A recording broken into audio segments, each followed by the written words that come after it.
একটি দৃশ্য। অনুষ্ঠানে বক্তব্য রাখলেন বর্ধমান দুর্গাপুরের বিজেপি প্রার্থী দিলীপ ঘোষ। তারপরই উঠল স্লোগান, তৃণমূল কংগ্রেস জিন্দাবাদ। মমতা ব্যানার্জি জিন্দাবাদ ভাবছেন, এ আবার কি? দাবাং দিলীপ ঘোষের সামনে তৃণমূলের স্লোগান।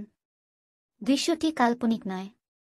বৃহস্পতিবার এমনই ঘটনা দেখল বর্ধমানের তালিত এলাকা। বাঘার ২ নম্বর অঞ্চল তৃণমূল কংগ্রেসের পক্ষ থেকে ওই এলাকায় জলসূত্রের আয়োজন করা হয়েছিল। এলাকায় সেই সময় প্রচার করছিলেন প্রার্থী দিলীপ ঘোষ। হঠাৎ চলে এলেন জলসূত্র অনুষ্ঠানে। তাকে দেখে তৃণমূল কর্মীরা একটু হতবাক হলেও তারাও স্বাগত জানান প্রার্থীকে। জলসূত্র অনুষ্ঠানে সকলের সঙ্গে কুশল বিনিময় করে মাইক হাতে নিয়ে দিলীপ ঘোষ বক্তব্য রাখেন।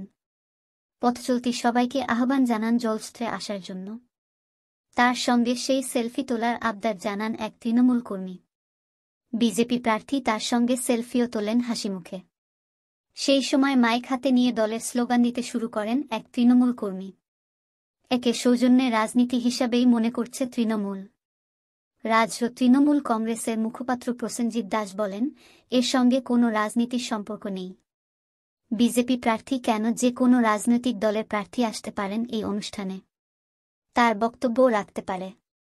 আজকে যারা মিথ্যে কথা বলে কেন্দ্রের কাছে পশ্চিমবাংলার আইন শৃঙ্খলা নিয়ে এবং পশ্চিমবাংলার আইন ব্যবস্থা নিয়ে প্রশ্ন তোলে, তাদের কাছে এটা একটা জ্বলন্ত উদাহরণ।